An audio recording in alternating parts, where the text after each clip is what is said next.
Blaf 62, Africains, Africaines, bonjour, Kalala, Omutunde et la Bible. Il nous a parlé de ce livre emblématique qui, en réalité, a été produit par nous, les Africains. Le problème, c'est qu'il a été détourné, comme Kalala Omutunde l'explique, et tout ça s'est retourné contre nous. À un tel point que lorsque quelqu'un réussit dans nos communautés, que ce soit Afrique, Caraïbes, etc., au sein du monde noir, lorsque quelqu'un réussit, qu'est-ce qu'on dit de lui? Où il a été, où il s'est vendu, il a vendu son âme au diable, où il a arnaqué quelqu'un, etc., etc., etc. La situation dans nos mentalités est tellement grave, on a tellement perdu, toute notion de nous-mêmes, qu'on rentre dans des délires qui dépassent l'entendement. Nous avons malheureusement parmi nous une catégorie d'afrodescendants qui sont tellement fragilisés psychologiquement que même la réussite de leur communauté, c'est quelque chose pour eux d'insensé. C'est extraordinaire ce que je vous dis, mais c'est la réalité. Nous avons une catégorie d'afrodescendants qui malheureusement, parmi nous, ne voient pas leur groupe humain, leurs semblables comme des gagnants. Et ils font tout pour les détruire. Malheureusement, je ne veux pas être dramatique, mais c'est vrai ce que je vous dis. Lorsque vous êtes dans les rues, que ce soit dans nos pays, que ce soit dans les pays d'Europe, notamment en France, qu'est-ce que vous constatez? Vous constatez dans les rues que beaucoup d'afrodescendants regardent leurs semblables avec mépris, dédain, arrogance, agressivité. Voilà les relations que nous avons entre nous, dans les rues, les afrodescendants que nous ne connaissons pas. Il faut bien que vous compreniez que ces personnes, dans leur vie privée, agissent contre vous à un certain nombre de niveaux. Ces personnes, lorsqu'elles sont au sein des autres communautés, en privé, elles dénigrent le monde noir. Ça, c'est d'après mes observations, des observations que j'ai faites pendant une vingtaine d'années. Donc, ne prenez pas à la légère le fait que les personnes dans les rues regardent de haut leurs semblables qu'ils ne connaissent pas. Vous pouvez vous dire, oui, mais moi, je ne me sens pas concerné. Je ne me sens pas concerné puisque, bon, je ne les connais pas. Oui, sauf que ces mêmes personnes en privé détruisent leur communauté à l'intérieur des autres communautés. C'est-à-dire que lorsqu'ils côtoient ou sont mariés, par exemple, avec des Arabes, des Chinois, des Occidentaux, etc., à l'intérieur de ces milieux-là, ils dénigrent le monde noir. Voilà le sujet de mes audios. Et j'essaie d'alerter la communauté par rapport à ça. Lorsque ces personnes sont au travail, lorsque ces personnes sont en vacances avec les membres des autres communautés, ils méprisent, ils encouragent la négrophobie et le racisme. Voilà ce que font une catégorie assez importante d'afrodescendants que j'ai observés. Mais ne vous dites pas que ces gens sont uniquement néfastes lorsqu'ils sont à l'intérieur des autres communautés. Non, au sein de vos familles, ces gens existent au sein de vos familles également. Rendez-vous compte de la situation. Ils sont également au sein de vos familles. Et ils sapent votre morale. Ils empêchent votre réussite par un certain nombre de techniques. Je vais vous faire passer un petit audio. C'est sur la chaîne Business et Réussite que j'ai pris cette intervention. Et le titre de la vidéo, c'est « Investir au pays, votre lumière dérange ». Investir au pays, votre lumière dérange. Sur la chaîne Business et Réussite. Trouvez cette vidéo. Vous allez voir, elle est un peu longue, mais prenez le temps de l'écouter. Je vous passe l'audio, on en reparle juste après. Alors, l'Africain ne croit pas à la réussite de son compatriote. Pour lui, il a fait un pacte avec le diable pour être au niveau où il est. Ça, c'est une réalité.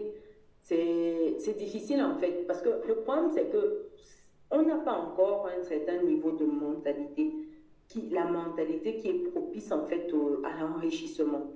Le problème, c'est qu'on doit encore travailler sur le mindset, les mentalités. Tant qu'on ne comprendra pas que c'est possible pour quelqu'un, en fait, de partir de rien et de s'enrichir, ça ne changera pas. Et ça me rappelle ici Chop Chop, en fait, qui avait fait une vidéo dans ce sens. J'ai rebondi sur sa vidéo qui est disponible sur la chaîne où il disait que quand on est dans une famille pauvre, quand on se bat, on finit par émerger, avoir une certaine réussite.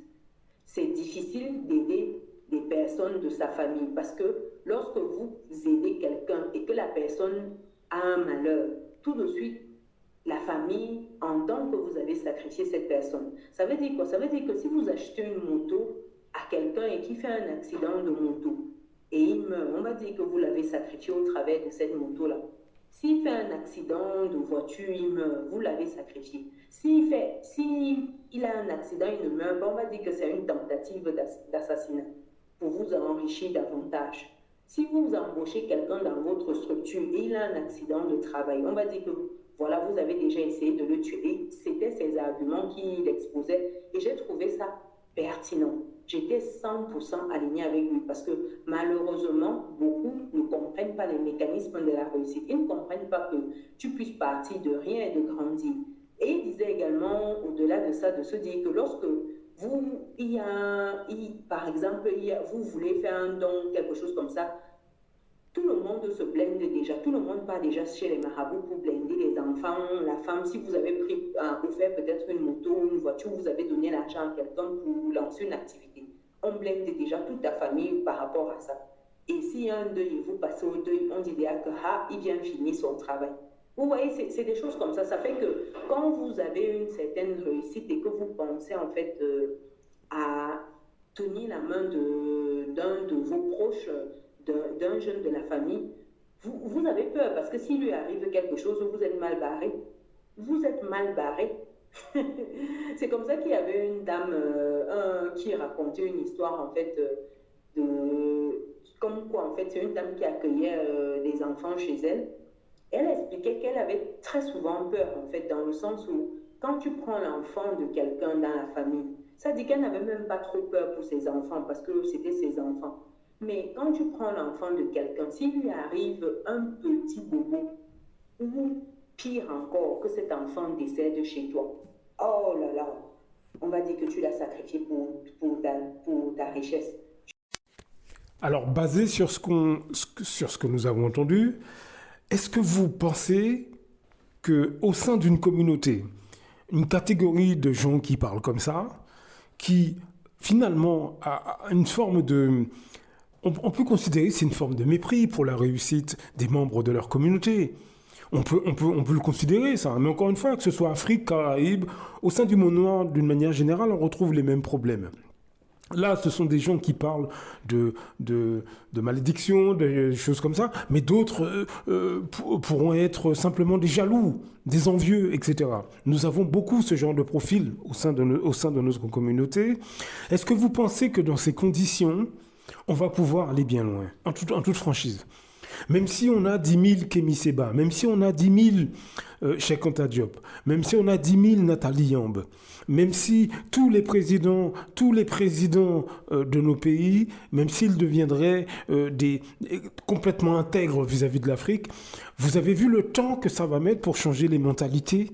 Est-ce que vous comprenez là où je veux en venir? Je veux dire que si on ne prend pas le taureau par les cornes, si dès maintenant, à l'intérieur de nos familles, on ne commence pas à investiguer très sérieusement sur notre psychologie, cette mentalité va malheureusement perdurer pendant des générations. C'est ça que j'essaie de vous dire. On doit accélérer le mouvement, et ça commence par vous. Commencez déjà à faire un état des lieux de la mentalité, parmi vos amis, parmi vos familles. Commencez déjà par le milieu familial, les proches. Identifiez les problèmes. Ensuite, approchez ceux qui sont sensibles aux propos que je tiens dans ces audios. Faites des vidéos si vous voulez. Moi, ça me pose pas de problème. Faites des audios vous-même, montez un blog, faites quelque chose. Mais déjà, approchez les gens qui sont sensibles au sein de vos familles et parlez de ce problème psychologique. Même si c'est à une personne, parlez-en. Essayez de mettre en place quelque chose. C'est ça que j'essaie de vous dire. Pour accélérer le mouvement, on ne doit plus être passif. Est-ce que vous comprenez ce que je vous dis? On ne doit plus être passif. On doit essayer d'accélérer le mouvement. Nous avons besoin de réussite dans nos communautés, dans nos pays. Nous avons besoin d'avancer. Et ça passe.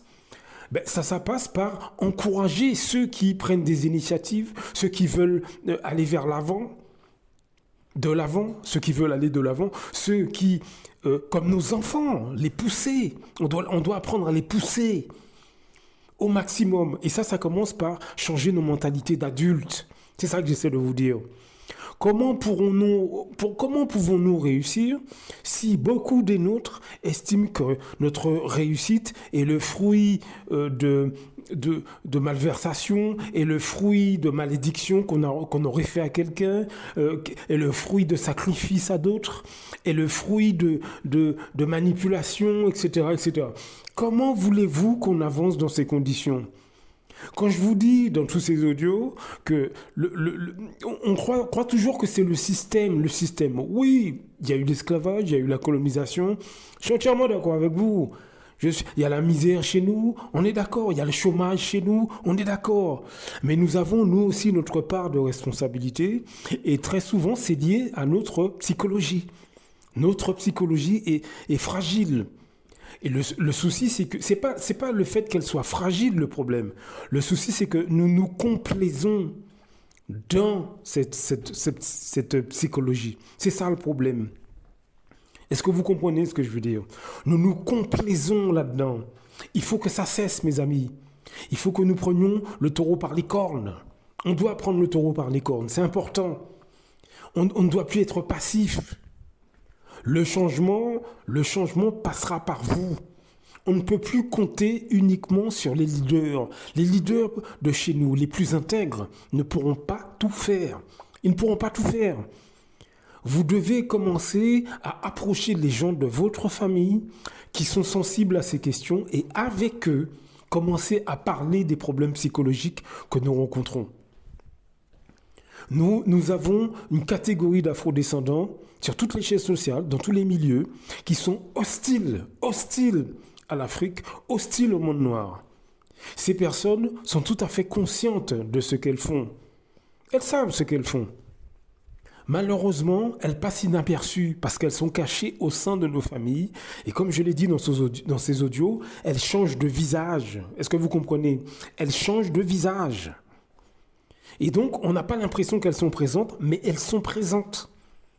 Elles vous découragent dans vos projets, elles vous calomnient, elles vous descendent lorsque vous lancez des initiatives, mais tout en paraissant proches de vous, en faisant des sourires, elles vous empoisonnent, elles sont capables de vous tuer, de tuer vos proches. Voilà le type de personnes que nous avons parmi nous. Tout ça continue depuis des années, tout simplement parce qu'on ne s'attarde pas sur ces questions-là, sur cette psychologie. On n'enquête pas. On n'a pas pris de mesures pour atténuer ces problèmes. Est-ce que vous comprenez ce que je vous dis? Et tant qu'on ne va pas prendre nos responsabilités, on aura encore ces problèmes. On aura encore ces problèmes. Il faut que ça cesse. Il faut que nous allions dans le futur en ayant une psychologie en béton. Ça veut dire qu'il faut atténuer ces problèmes au maximum. Donc, il faut commencer à en parler dès maintenant. Approchez les gens de votre famille qui sont sensibles à ces questions. Même si c'est une personne, approchez-les. Mettez en place quelque chose. Est-ce que vous comprenez ce que je vous dis, mes frères et sœurs? C'est important. On doit faire quelque chose. On doit avancer sur ces questions-là. C'est important. La situation est catastrophique, je vous assure. La situation est catastrophique. Je suis alarmiste, mais c'est volontaire. C'est volontaire. C'est volontaire. Nous devons avancer, mes amis. L'heure est grave. À très bientôt, Blaf. Beaucoup d'Africains se lèvent contre les autres Africains. C'est généralement à travers la corruption. L'Europe, l'Occident le sait. La meilleure façon de faire tomber un Africain qui se lève pour les intérêts des Africains, il faut aller corrompre ses amis ou ses compatriotes. C'est comme ça, c'est toujours à cause de l'argent. Celui qui a fait tomber son cara, il a fait pourquoi? C'est parce qu'il voulait être son cara à la place de son cara.